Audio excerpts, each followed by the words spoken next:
Hello, and welcome to Nonprofit Nation. I'm your host, Julia Campbell, and I'm going to sit down with nonprofit industry experts, fundraisers, marketers, and everyone in between to get real and discuss what it takes to build that movement that you've been dreaming of. I created the Nonprofit Nation podcast to share practical wisdom and strategies to help you confidently find your voice, definitively grow your audience, and effectively build your movement. If you're a nonprofit newbie or an experienced professional who's looking to get more visibility, reach more people, and create even more impact, then you're in the right place. Let's get started.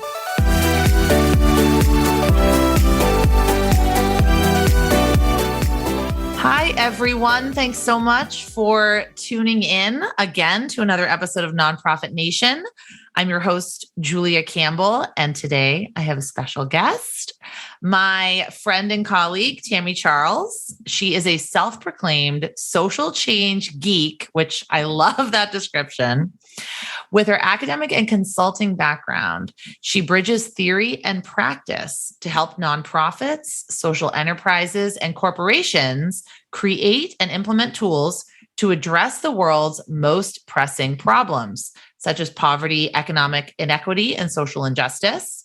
Tammy has raised over $10 million in financial and non-financial capital in her career in nonprofit consulting through building cross-sector partnerships, which we will talk about today, creating innovative business models, and helping organizations develop and craft clear strategies and goals. You can follow her work at probably one of my favorite URLs, iamtammy.com. Thanks so much for being here, Tammy. Oh, thank you, Julia. You're just amazing. And I'm just so honored to be on your podcast. You totally right. Oh, you flatter me. But I was trying to figure out how we met. And I think we met on one of Kev Kayat's Facebook Lives and then through Cause Camp. And there's just been some various things. Not met in person, though. That's our next step. Yes. I'm going to come to Tampa, which is apparently the hotbed of nonprofit thought leadership. Yes, right. We're killing it out here. Tampa's on the map. We've always been on the map, and now we're a little bit bigger. It's a bigger dot. It's really funny. I know. It's so many cool people there. So I want to start with how you kind of got involved with nonprofit work and how you got involved with the work that you're doing today. Yeah. So I always like to, share like my story. We all have these like pivotal moments in our lives that really inspire us to really pursue our calling. So I was in grad school 7 years ago, however long it was. With the pandemic, you just never know anymore. But like 7 years ago, and I took a trip to Haiti, which is actually where my parents are from, where my ancestors are from. And so I went there a year after the earthquake to Léogâne, which is the epicenter of the earthquake. And it was very hard to see my people, my country suffer. And we're still suffering till this day. And so it was the first time I went to Haiti as an adult. And I remember when we were driving from the airport to the village, and every time I share this story, it's so vivid. The tent cities, the children playing in dirty, murky water, all of those pieces. And I remember just saying to myself, like, how in the world are we allowing this to happen? And I think I was in grad school, so I was trying to figure out what I wanted to do. And it was in that moment that I realized I want to do work that helps kind of like change the trajectory of those living in poverty. And so when I came back to the States, I still continued to do work in Haiti, really supporting the leaders there. And then I started working at a homeless shelter. And that's where I started my career. I got my MBA not to go through that corporate, trajectory. I knew that I wanted to use my business skills to, really transform the landscape. And there's still so much that I want to do and need to do and desire to do that I want to hold myself accountable to. But that's really why I'm in this space, because there's so much going on in our world. And it could be, especially for those of us who are really passionate, just like you, Julia, who's really passionate about transforming the world, it can weigh heavy on our shoulders. But I have to remind myself every day that as long as I am tuned with myself and tuned with God and what I'm doing, I can at least play a little bit of a role in shaping, solutions to our world's most pressing problems. So that's kind of like where I started and why I'm here today. So you might not know this about me. Did you know that I was in the Peace Corps I lived in Senegal. Yeah. And I had that exact same drive from the airport experience. Absolutely. Wow. Yes. Wow. So we landed in Dakar, which is it's pretty cosmopolitan city, in Senegal and West Africa. But the drive from the airport, I will never forget it. And we were all together as volunteers driving to the center where we were going to be doing our training. And I had never in my life seen poverty like that. I had never in my life seen, like you were just saying, children in the street, and it was a pivotal moment. So thank you for sharing that. I want to hear more about what you do right now. So how do you work with your clients? What are some of the challenges that you're helping them face? Yeah, so connected back to that Haiti story is changing the narrative. So yes. One of the things that's very important is I remember we took like a really fun airplane ride around Haiti, and the pilot said, Haiti is not the poorest country in the Western Hemisphere. It's actually the richest, but it's poorly managed. And that was a quote that stayed with me even up until this day, because that has become my philosophy of my work. When I work with my clients, I really try to get us all to remember that, you don't call someone a poor person. You call someone a person who's dealing with poverty, because we don't want their situation to identify who they are. And so my core philosophy is around how can we, first of all, shape the way we view our beneficiaries. So every time my client, whether it's strategic planning, corporate relations, board development, innovation, cross-sector, conscious capitalism, like all of these things, always start with who we're serving, because they're at the core and the heart of our work. And then we develop strategies and tools and solutions based on who exactly we're serving and how do we put them at the center. Because we have a tendency to put sometimes ourselves at the center, sometimes our ego, money is at the center. Sometimes our donors. Our donors at the center. And I know for some people, that's a whole thing. That's a whole nother conversation. But the reality is we do our work because we want people to know that even though you're in a homeless shelter, you're not homeless. It's just a situation that you're in. And how can we leverage partnerships, innovation, funding, policy in order to shape the trajectory of the people that we're serving? Another thing too is how can we co-create with our beneficiaries? Because it's one thing to say, oh yes, we're out here serving the homeless, but they just like in Haiti, like Haitians know the answer to their problems. Our goal is to co-create and partner with our fellow Haitian brothers and sisters, with our fellow homeless brothers and sisters, wherever we are, and so on, in order to develop long-term solutions. So that's kind of like my philosophy, and how I do that through my consulting practice is through, really fundamentally strategic planning, board relations, board development, corporate relations work. Fundraising is core of my work too. And then some of the other pieces is around innovation, cross-sector policy, and so on. Because everything, like it takes cross-sector, it takes systems change work to really do to transform society. And I will say it is hard. Like these are things that keep me up at night. When I help my clients, I'm always thinking like, did we cover all bases? We probably haven't, but let's just continue to push forward. But I'm really eating the elephant. It's like, but yeah, how do we just... Exactly. I love what you said, because I feel like just even bringing it back to the Peace Corps, it was very much white savior complex. I think a lot of the volunteers had, and I think I had it a little bit, just to be completely honest. But what you do when you get there is you pretty much have to do a year of just listening and learning. And you could come in and say, I'm going to, call home and raise $10,000 and build a well. But if there's not actual investment from the community, and if it's not something that they want, they'll take a well, because a well is very needed. But if it's not going to address the systemic problems that are occurring, I mean, I firmly think that that experience really taught me to, like you said, listen to the community. You have to co-create it with the community. So what are some ways that nonprofits can really implement that into their work? So there's a local foundation here who they have listening sessions. And I absolutely love that. I think the idea of, if you think about like public forums, right? So creating a space for people to really share. And then also creating that inclusive environment. I think a lot of it is just, first of all, when it comes to beneficiaries and the people that we're serving and that we're co-creating these solutions with, we have to build trust and relationship. You have to, just like you would build a relationship with a donor or investor, we have to treat our beneficiaries with that same regard, with that same love and kindness and compassion. So, even for me, when I think about I'll work with, funding authorities and government officials, and they'll talk about how do we build economic stability in this community? And we'll talk about all these different strategies. And I'm like, wait a minute. Let's just stop. We really need to start with going into the community. Yep. We're not going to put this on them. Doors. Right. And then ask, what do you need and desire? What is your vision? What is your hope for yourself, your family, your neighborhood? Because they have it in their hearts.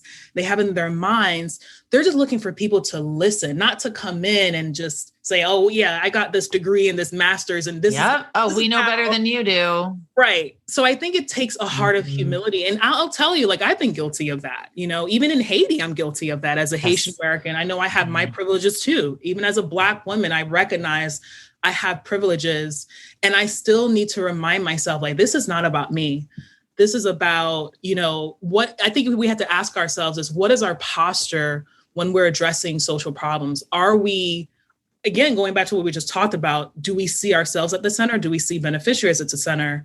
But to take this more at this granular level is be willing to build relationships with the people that you're serving, build authentic relationships, have coffee with, these amazing people, take the time to get to know them and their stories. And when you do, you'll realize that the solutions lie within them.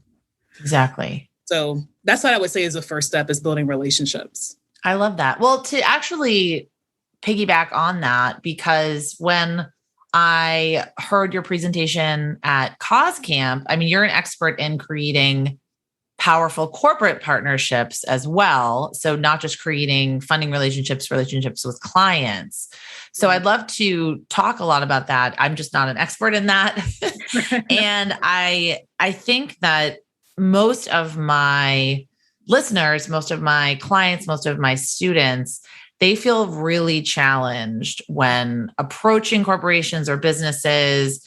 They don't know how to position themselves. So what are some tips you can give them to create those relationships, to position their organizations for major corporate investments? Right. I think that's a great question. And same thing with my clients. I'm coaching a few clients around building their corporate relations strategy. And it goes back to what I mentioned first, who are you serving? What is the social problem that you're serving? And then really looking within first. So we have a tendency to say, okay, we want to build our corporate relationships. Let's just start searching for dollars. And that's not a long-term, kind of solution or strategy. You really want to begin thinking about, what is in my strategic plan? What are our goals? And how do corporate partners fit into our long-term strategic goals? So you're looking at your programs, you're looking at your packages, and you're determining, where do we want to connect corporate partners to within our organization? And then you're building a plan from there. So you're determining, how do we engage our corporate partners? Actually, before you even do that, how do we qualify these corporate partners? Qualifications. Right. Not everybody with a pulse is a good fit. Yes. So you want to prospect and qualify. And a really simple way of doing that, especially for your larger corporations, so we'll start there, is your Coca-Colas, your Bank of Americas, your Starbucks of the world. They have it on their website, what they fund, who they like to fund, and so on. So if you go on their website, you go to Starbucks Foundation and they say, I don't know what so for example, their mission is around sustainability and your organization's mission is around sustainability. That gives you an excuse to send an email to Starbucks Foundation and say, hey, I was on your website, you did your research, and I see there's some mutual passions between our organizations, and I could not help but send you this email to let you know we're doing this work, and we would love to set up a time to talk more about how we can connect. So you're prospecting and qualifying at the same time. And then as you're doing that, as an organization, what's going to be really important is you want to proactively, and this is something that I say all the time, is as you're building those relationships on the back end, think about, what are some ways I can engage and sustain these relationships? Yes. So There was a study done by, I want to say it was PwC. It was back in like 2019. And I think it was like upwards towards 70% or 80% of the corporations that they kind of like connected with said, or surveyed, said that they want long-term partnerships with nonprofits. Yep. And they're looking for nonprofits who are able to sustain and engage. So what that means is they're looking for— It's on us. It's on us. So how can you create within your organization an engagement plan, a communications plan, so that you're proactively thinking through those steps that leads to a long-term partnership, but also obviously a financial partnership and so on. But it really starts with doing your research, making those calls, prospecting, qualifying, and then engaging those partners within your organization's mission. Hey there.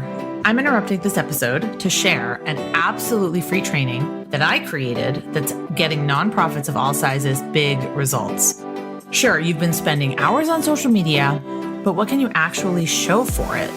With all this posting and Instagramming and TikToking, does it really translate into action? In my free training, I'll show you exactly how to take people from passive fans to passionate supporters, and I'll give you specific steps to create social media content that actually converts. Head on over to nonprofitsthatconvert.com. Again, that's nonprofitsthatconvert.com, and start building a thriving social media community for your nonprofit right now. Without a big team, lots of tech overwhelm, or getting stuck on the question, what do I do next? Let me show you how it's done. I can't wait to see what you create.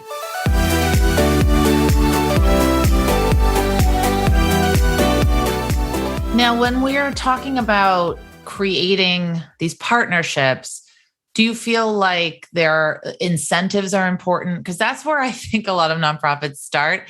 They say, okay, we're going to have a walk and you are going to be getting 5 social media posts, 6 mentions in our emails, and a picture in our brochure. So right. What else should we be considering beyond that? And does that work? I'm interested. No, that's a really great question. And so this is where a little bit of my bias comes in, right? And I honestly, though, research shows this too. So I'm grateful that my bias is backed by research. I'm always grateful when that happens. I know, I'm just going to be honest, so the reason why we mentioned, this idea of cross-sector partnerships. Mm-hmm. There was I do a lot of research in this area, and there was another great article by Stanford Social Innovation. And I can't quote the author, can't remember his name right now. But we'll find it. We'll put it in the show notes. I'll write it down. Because it's so good. He talks about how all of the social problems that we're solving are so complex and multidimensional that it's going to take multidimensional responses. Yes. AKA cross-sector partnerships and policy. And for all of us as stakeholders to galvanize and come together to solve those social problems. So while nonprofits, our core competency is that we are within the community. We have a heart for a problem. We're engaging with it every day. What corporations bring to the equations, they have the innovation, they have the money, they have the infrastructure.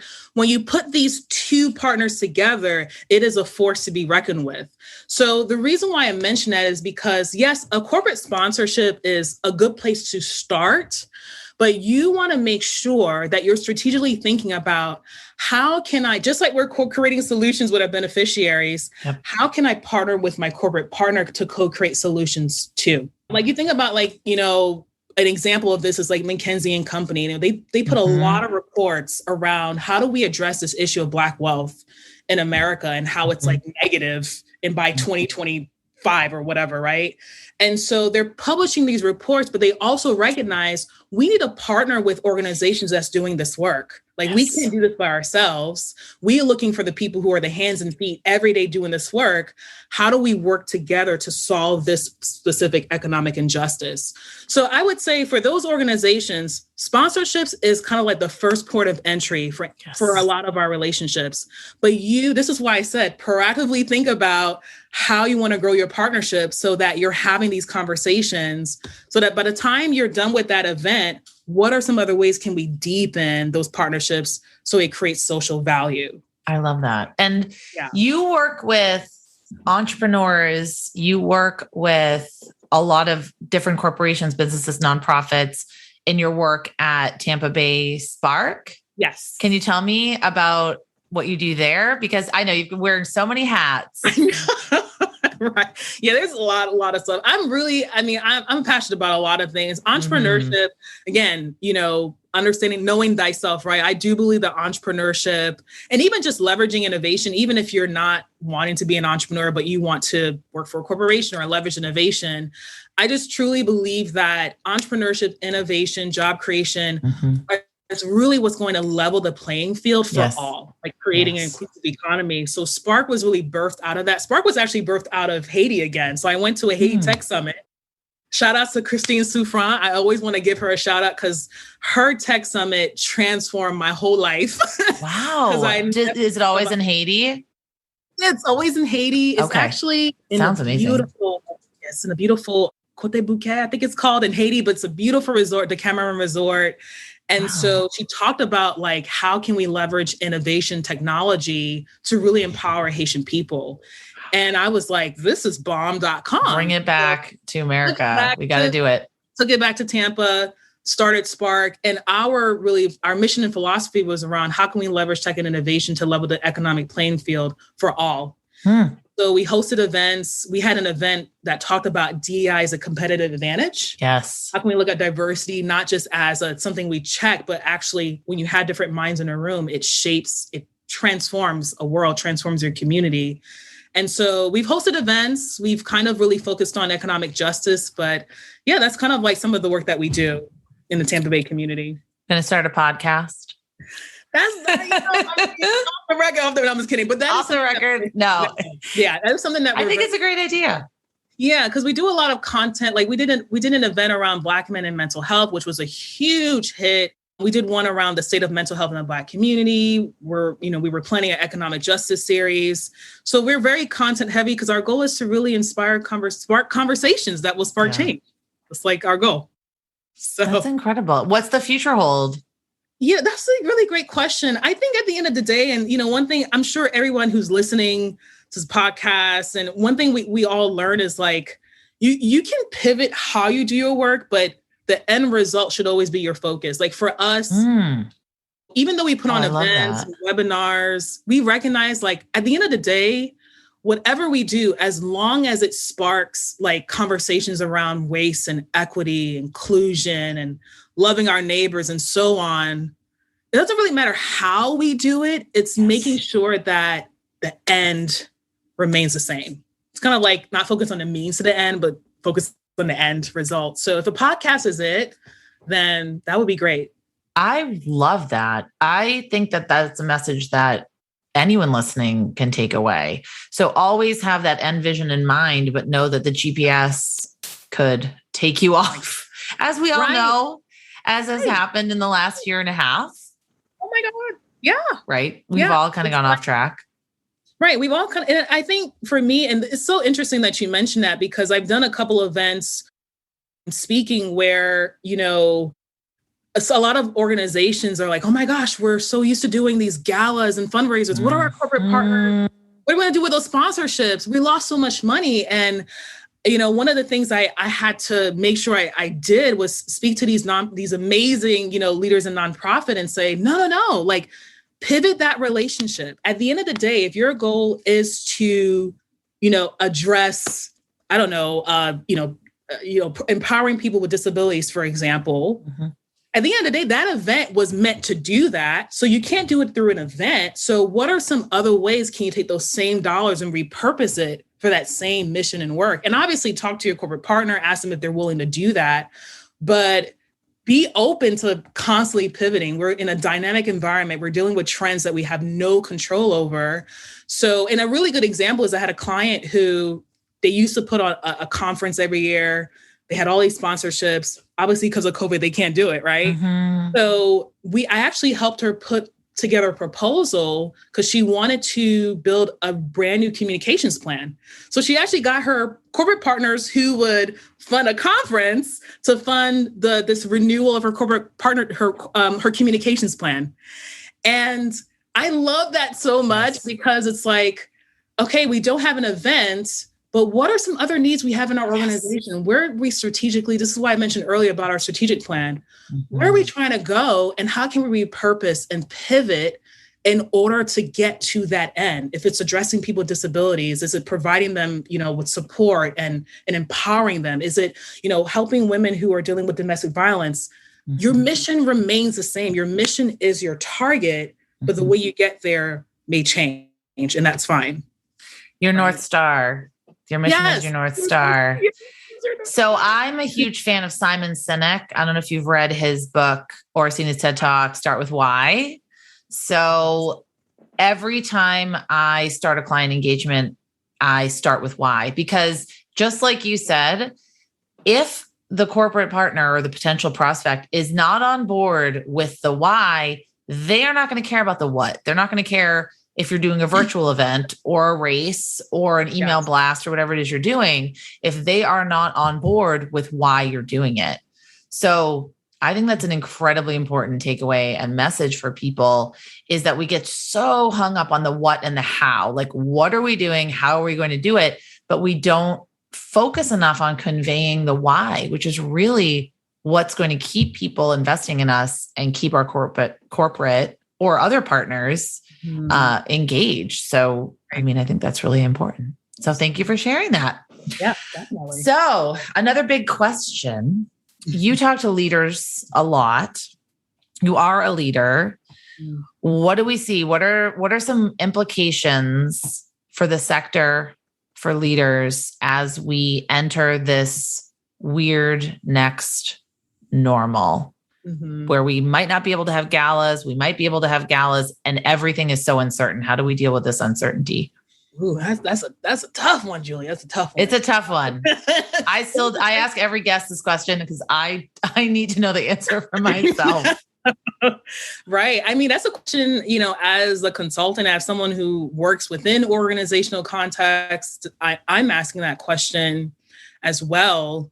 I recently did a talk at a summit, and I talked about how so my background is in management, and there's this analysis. Before you create any plan, you actually should do a market analysis. Like, please do and there's this analysis. I'm gonna get a little bit technical. I'm gonna pull it back. Yes. There's this analysis called a PESTLE analysis. Ooh, I love it. PESTLE, political, economic, sociocultural, technological, legal, and environmental. And so that's an acronym. That's an acronym. That's a management acronym. So for people who are like, what in the world? PESTLE analysis. I will put it in the show notes. Please, please, please. So the reason why it's very important to do a PESTLE analysis is because, like, a really good example of this, the reason why Blockbuster ceased to exist is because Netflix understood that there was this innovation coming in called streaming. And Blockbuster, they had like $100 earnings per share. They're doing really great. They're like, and Netflix was like, hey, this trend that you have no control over is coming regardless if you like it or not. And Blockbuster was like, yeah, we'll be fine. And then within less than a year, Blockbuster went to schmutz. Netflix has taken over, everything when it comes to the media. But the reason why I share that example is because, as nonprofit leaders, we have to constantly scan our environment. What is happening? So environmentally, this pandemic has really shaken us, all of us. Every industry, every sector has been impacted. But what we need to put into practice on a regular basis is we need to constantly scan our environment and proactively think of ways to respond. We don't have control. So, a good example maybe for nonprofits is, okay, for this pandemic, even for for-profits and nonprofits, we had no idea this was going to happen. But what are some ways can we look at our strategy to become more agile? Maybe when it comes to technology, like right now for fundraisers, one of the things that we're seeing a lot in the fundraising space is new tools in order to really engage clients and customers and donors. So how can we leverage some of these new technological trends in order for us to compete more effectively? So I really want us, so I say all this to say, I do implore us as leaders, including myself, to think big, to constantly survey the environment, do your market research, look at the trends, and do a SWOT analysis. what are we good at? Where are some areas that we haven't been good at that we've been scared to address? How can corporate relationships help us actually strengthen our weaknesses, right? How can corporate partnerships help us, engage opportunities to minimize threats? Like, I think my kind of call to action when we think about everything that's going on is we do need to put into practice environmental analysis, looking at our environment, determining how we can respond or even be proactive and leverage corporate partners, policy partners, and so on to respond to that ever-changing environment that we're facing. So I know that's probably like highly technical, but I really believe that that's where it starts, because that's how we can create greater strategic plans, greater financial plans, and compete better in this really competitive economy that we're in, working for dollars and so much. So we have to figure out, how do we stay relevant? Oh, how do we stay relevant? Yes. Seriously. I love two things I wanted to pull out of that I really love. One is being proactive. That is something I teach, I talk about, I preach every day of my life. How can nonprofits stop just being so reactive and spinning their wheels and throwing up spaghetti and coming in on Monday and not knowing what their plan is for the week? How can we be more proactive and get ahead of some of these things? And then also just being able, like, not being a solution looking for a problem. Yeah. So not creating an organization saying, oh, I want to create this organization that gives away coats to children, when there's 10 other organizations that already do it and probably have the infrastructure and the community relationships built up in the, in the region or in the city. So not being a solution looking for a problem, but really focusing on what can we do best and how can we sort of best do it. And I know that it's a crazy time. I don't even know when people are listening to this podcast. I'm sure that it is an uncertain time. That is just the new normal that we're living in. We don't know what is going to be happening in the next week, the next 2 weeks, the next month. So having that North Star of your why and then being able to pivot the how and the what, I think that's a really important point. So thank you so much for being here, Tammy. Okay. How can people find you? How can they connect with you? Where do you spend your time online? Yes, definitely. LinkedIn I'm always on LinkedIn. Love my LinkedIn community. So definitely look for me there. And then my website, as Julia mentioned earlier, iamtammy.com. Hopefully that's memorable. I love it. Yeah, I kind of get to see some of my work, and definitely there's kind of like a contact button. So feel free to reach out. I love talking to leaders all around the world. So definitely I'm an open book. I'm happy to chat. Yay. Well, thanks so much. I appreciate it. I know you're busy and there's a lot of balls in the air, a lot going on, but thanks so much for sharing your wisdom, your expertise with us. Thank you. Thank you, Julia. You're awesome.